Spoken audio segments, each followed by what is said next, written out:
Alright, I wanted to give you a UAE based update, that is Middle East. UAE means, I talk generally Middle East. The good news is jobs have started again. I told you, from November, December, that after January, say the first quarter, jobs will start growing again. Now vacancies have started, plenty of jobs in the market. People are getting called for interviews, Zoom sessions, and so given that there are vacancies, many people have been asking me questions with regards to resumes. Not everyone's going to be my customer, not everyone can afford my services, so many people want stuff for free.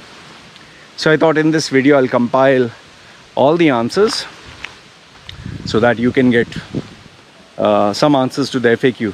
The timestamps will be put down below. Check the timestamps so you know which question, what is being asked. So these are the top 10 or 11 questions, FAQs that I get asked. The first one. The first question that I get asked is, Loy, can you share a template? Okay, on one hand it is like asking someone, can you share your trade secrets? Okay, that is if I had one template for everyone. Okay, but the fact of the matter is, the template I follow is whatever you see on the internet. It's the same stuff, there's nothing new. But where the problem occurs, I'll tell you where the problem, why I can't share a template. Here's the answer. Have you met any two human beings who are alike? Have you met two different professions that are the same? Have you met any two different companies where the culture was the same, job description was the same? No. Every job, every personality, every human being, every country, I mean, no two are alike. So if I were, let's say for example, student versus mid-level manager versus senior level manager versus CEO, technical guy versus non-technical guy, junior level engineer versus mid-level engineer versus senior level engineer. I mean, we can go on and on. There are so many combinations. Do you know that even a man's resume is different from a female's resume? Come on, man. Every country is different, every person is different, every individual is different. I have never ever had two resumes be the same. Okay, maybe the layout would be at the top, you would say your profile summary, below that you would say your experience, below that you would give details of your experience, below that you would give core competencies, below that you would give expertise, below that you would give achievements, below that you would give noteworthy mentions, below that you would give personal details, below that you would give references, below that you would give recommendations. Now I've given you my general layout. Okay, so now what do you feel in all this? What do you feel? Tell me, what do you feel in all this? So giving a template is a waste. It's like you can Google search online and find templates, but it doesn't answer your question because there are so many millions of resumes and no two resumes are alike and none will match you, man. You need to create and customize and personalize a resume that only matches you, that only fits you, and that matches the job profile you're searching for. Otherwise you're wasting your time, man. You're seriously wasting your time. So I don't know if this makes sense to you, but remember, you can't take somebody else's, just as you cannot take somebody else's photograph, somebody else's profile, somebody else's achievements, and copy paste them onto you.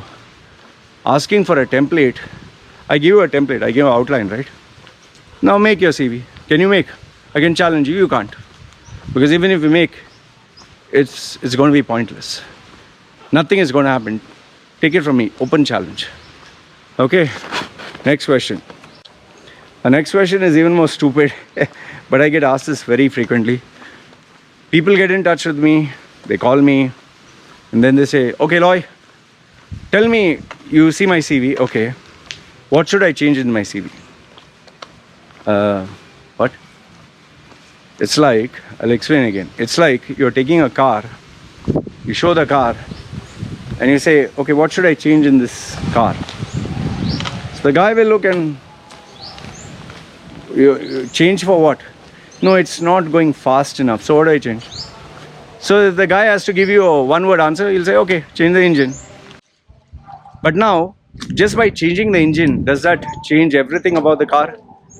What about the handling? What about the wheels? What about the different other aspects of the car? In the same way, it's like showing someone your complete physical self. What should I change? Okay, change the nose. Now you change the nose, does that make you a different person? In the same way, a resume, people assume that if you change one line, one paragraph, one area of the resume, everything gets sorted out. I wish the real world would work like that. You change one part and everything else becomes new. A resume is a complete unit. Just like you changing your nose doesn't change everything about you, just changes one part. If you have to change everything. Either change everything or don't change anything. Otherwise, it just looks like giving a beggar a red tie to wear and oh, he's a changed man. It'll look so out of place. That is question number 2. Question number 3. How many pages should my CV be? 1, 2, 3, 4, 5. The answer to this is simple. You should have only information that is required. Obviously, you can't put half a page CV and you can't put 10 pages of a CV. Common sense should be there. Normally, this is me.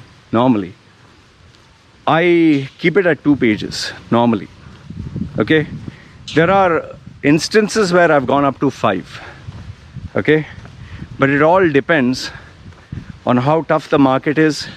It all depends how generic the role is. It all depends. Does a person have worthwhile substance? See, if you're incredible with your profile, a 1-page CV is enough. Like, I'll give you an example.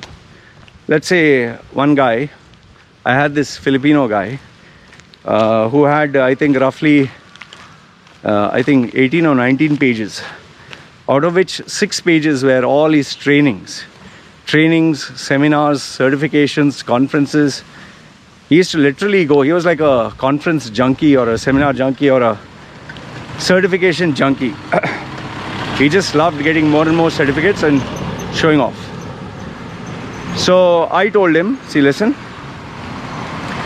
you need to get rid of this. So he said, no, this gives my CV a lot of weightage. So I said, I can prove it to you that it does not. He said, go ahead, I'm all ears.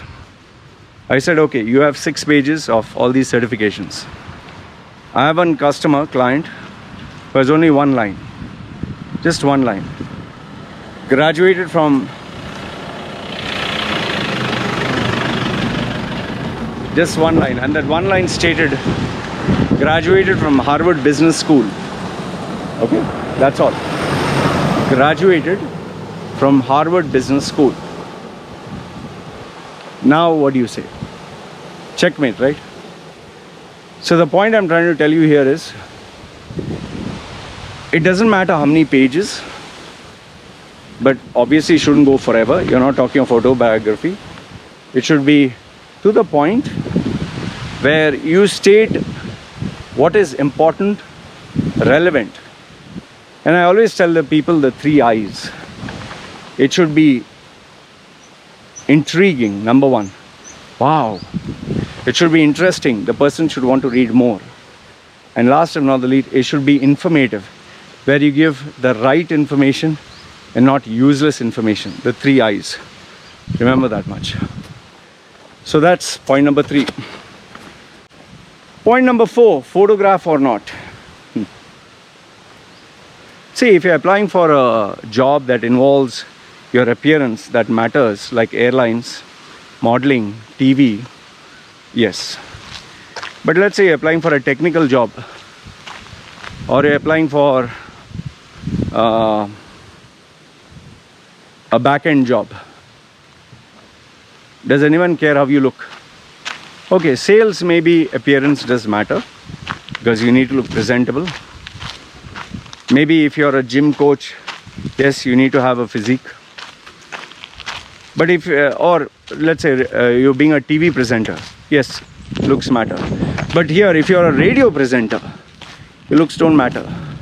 If you're an artist, it doesn't matter. If you're a graphic designer, it doesn't matter. So you need to use common sense to decide where is the photograph required and where not. However, in some cases, the photograph can be a blessing, and in some cases, it can be a total utter curse. And I'll tell you where. For girls who are attractive, especially women, when they put their photograph, it actually is in some ways a very big drawback, because you get these sexually frustrated men who, when they see these beautiful girls, they just want to call them to meet with them or network or try their luck with them. They don't have any intention to actually give them a job, and that ends up wasting their time. So in some cases, putting your photograph can be a massive drawback. And in some other cases, if you don't look attractive, physically attractive, it can really backfire. I mean, I've had clients who looked overweight. Some of them really looked dark. Some of them were eyes, one looking this side, one looking this side. Some had a disfigurement. So over here, it can be a drawback, because we live in a world where people judge you. So I would say that use discretion and a little bit of common sense to know where you have to put a photograph and where you should not. Okay? Okay, the next question is, I think, by far the most important question. It's rather very critical question that everyone asks me at some point of time, or people are afraid to ask. And the question is, Loy, should I tell lies on my CV? My answer to this is, it depends on where you're applying and depends what the lie is. Let me explain. Let's say, for example, you're applying for an engineering company, okay? And you don't know AutoCAD, and you mention that you know AutoCAD. Now that is a lie that will land you in trouble, okay? Why? Because you're claiming you know a skill, and maybe on the basis of that skill you'll be given a job, and you don't know, they'll terminate you. I've seen this happen with one Filipino engineer. Okay, let me give you another example where it's bad. This Indian chap, he mentioned on his CV that he was a champion salesman and #1, and he could sell 1,000 units or whatever. So the owner of the company got so impressed, he gave him the job. Okay, he can sell 1,000 units, and gave him the good salary, but he made his target 1,000 whatever plus more. Now the guy first month achieved only, I think, 5%. Second month 10%. Third month, I think 20 or 30% again. He was not able to match what he claimed. The owner said, fuck this, I'm not going to take your shit. And then he begged and pleaded because he needed the visa. So he told him, I'll pay you half the salary, prove what you can do. Otherwise, I'll cancel your visa. He agreed to work for half the salary. Can you believe he never achieved that target? He never. Subsequently, after a couple of months, he did get terminated. But the owner was kind enough to let him hunt for another job and then cancel his visa. And he found out later on, after he left, that this guy lied on his CV. He was never a champion salesman. So you need to be careful what you lie about. Have I changed certain areas and had breakthroughs? Yes. Now what are they? I'm not going to share it with you, because I don't want everyone trying to copy this and making a mess. Because people have this tendency to copy and share with your friends, and everyone talks about it and it becomes a mess. I educate clients on what I'm doing. So yes, you have to lie, but it all depends how you lie, what you lie, and to what degree. Very important. If you're in the United States or any Western country, if you're applying for any government related jobs or you're applying to a multinational company, do not under any circumstance lie, because a multinational company, they will cross check and verify. Government company, you can go to jail, okay, if it's a government company. And I know one person who he is not my client, but after he got jailed, his wife got in touch with me.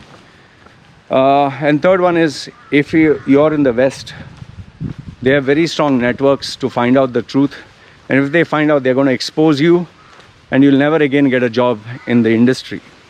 So please be careful and use common sense where you're lying. The next one, should I have more than one version of my CV? Yes, I have had clients who, depending where they are applying for, what kind of job profile, I've changed the version. But here, please use common sense. That doesn't mean a salesman can become an engineer one day, then can become a finance controller the next day, can become a purchase manager next day, can become a logistics expert. No. We are talking within the industry itself, okay, within, let's say, a linear growth, let's say sales supervisor, sales manager, that kind of area. Or if you're talking sales and marketing, okay, or you're talking of administration, fine. Within this circle, fine. But from sales, don't go to finance, to logistics, to purchase, you can't be everything. So should you have more than one version of your CV? Yes. And it also depends. If you're in some places, you have to overly exaggerate and brag, like the Middle East resumes. And when you're talking of the West or Canada or these places, you have to really be to the point. So it all depends. Okay. Question number 7. This one is confusing to people, but to me, it's very simple. People ask me, no, I'm not sure if I should rebrand my resume or not. Well, it's very simple. The answer is very simple. If you're getting calls with the existing CV for an interview, your resume is good enough. You don't need to rebrand. But if you're not getting calls, then it's a problem. And the second one is, if you're getting calls but you're getting a much more lower salary, really low, then 100% you need to rebrand, because it shows you're positioned yourself in a very cheap manner. And that in itself beats the purpose of trying to hunt for a job, because you always want something better. Okay, so if you're getting job offers, if you're getting good salary offers, if you're getting calls for interview, don't bother rebranding your resume. It's good as it is. Next one, question number 8. Are keywords important? This one is a mix. Keywords are important where familiarity or following protocol is concerned. For example, people have weird titles like Chief Happiness Officer or Main Catalyst, or one really strange designation was there. The go-to guy or some shit like that. See, listen, when you have such weird ass names, the guy, if he doesn't understand, he'll reject your resume.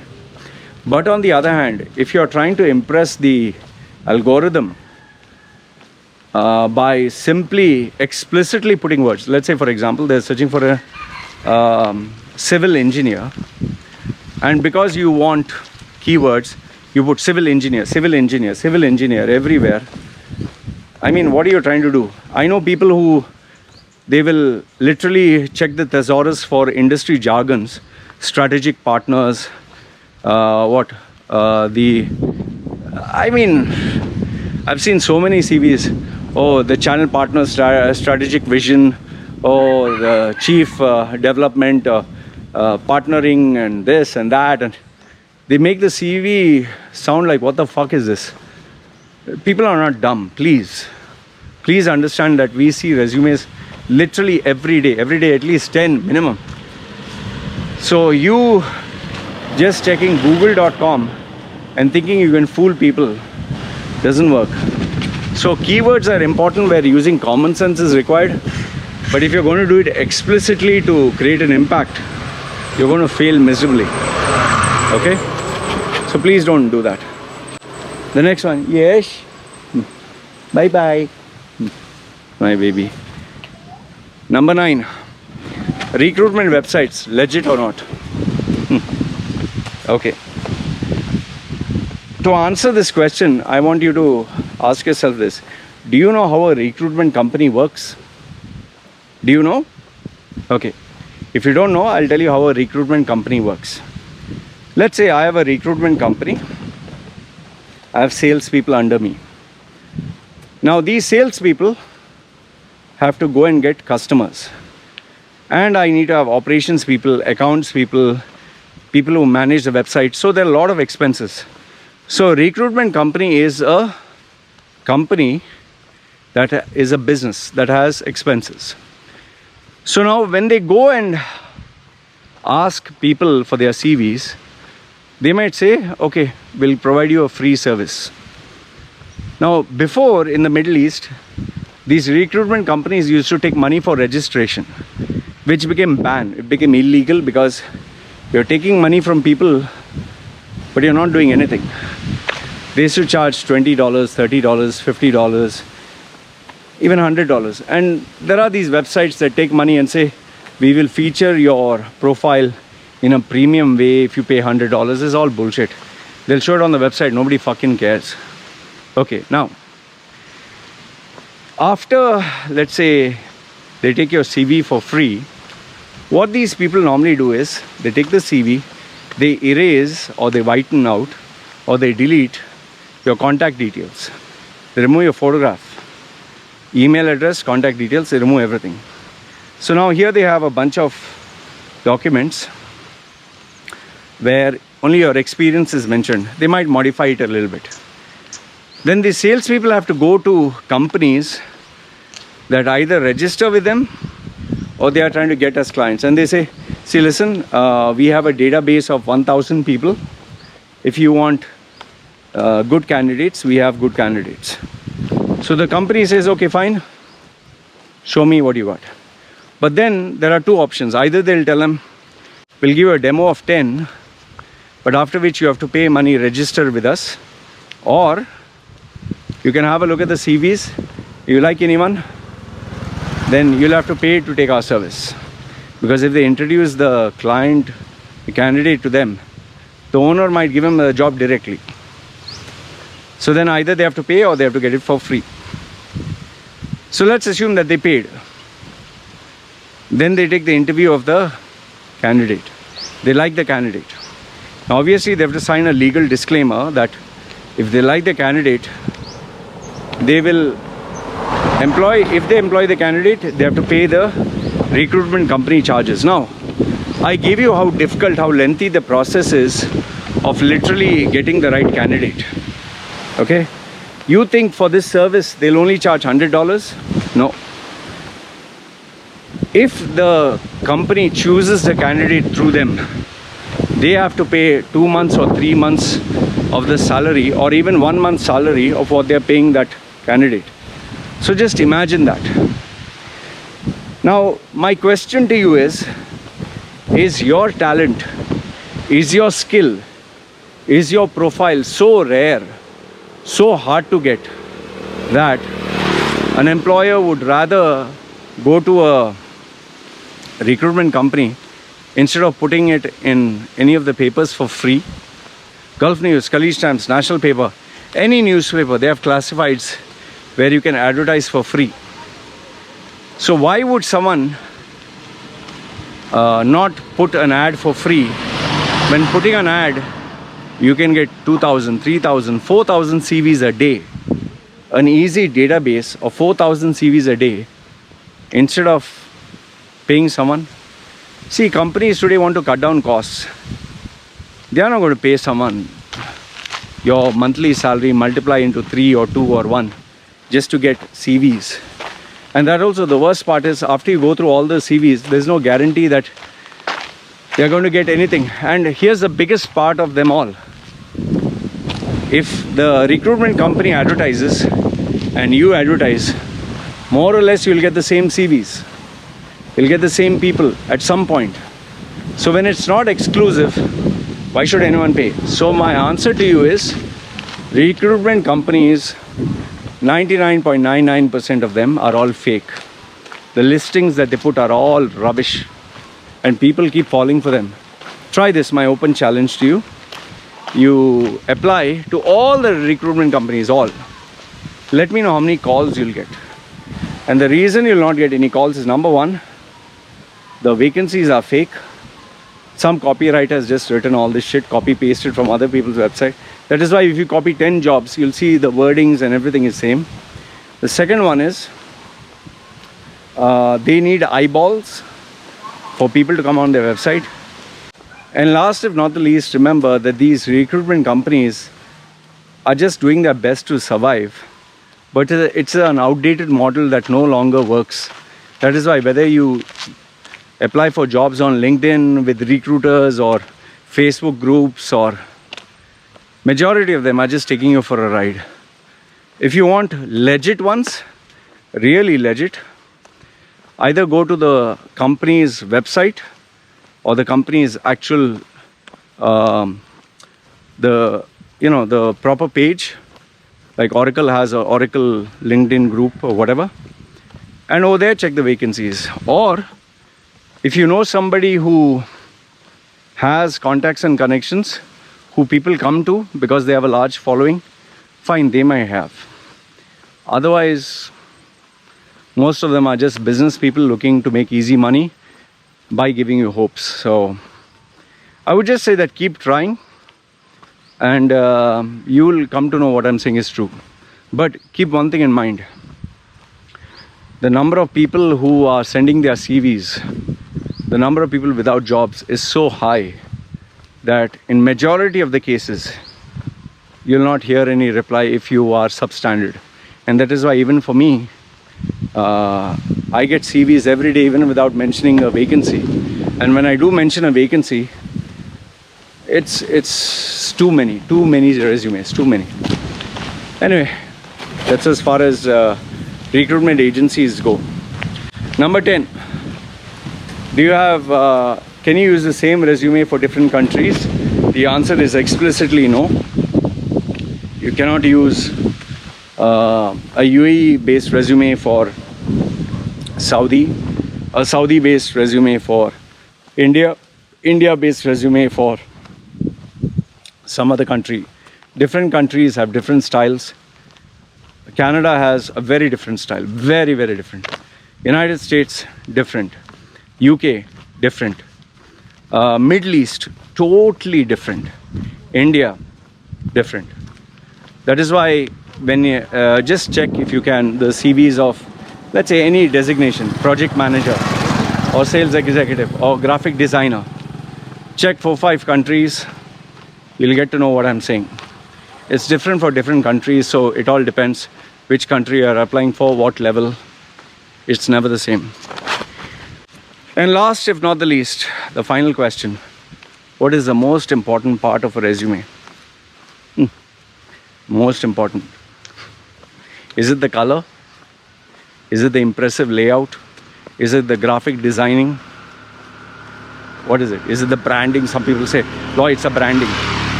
The most important part of a resume is the content.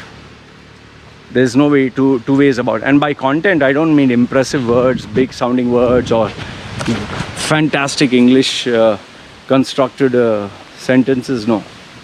By content, it is what the person wants. Are you giving it to them? If it appeals to them, you got yourself an interview. If it doesn't, no matter what you put on your CV, you're wasting time. So the bottom line is simply this: the most important thing on a resume is its content. And in order to get amazing content, you should know how to reword the statements to focus on what they want. It should be the 3 I's: intriguing, interesting, and informative. It should sell you as a product or service to them. And last, if not the least, it should create that feeling like, shit, I should call this guy. I should call this woman. This is the kind of person who will fit my organization. If it can do this, then it's perfect. And for this, you need years and years of word editing experience. You need to be a wordsmith. If you know how to be a wordsmith, or trust me, you can sell anything. That is where copywriting skills come in. And I've been doing this for my whole life, I think. So if you can do this, well, fantastic, you got a winning CV. So I hope these questions answered all the queries with regards to resumes. If I've not answered any question, put them down below, and I'll be happy to answer them maybe in the next video. All right, this is me signing off. You guys take care.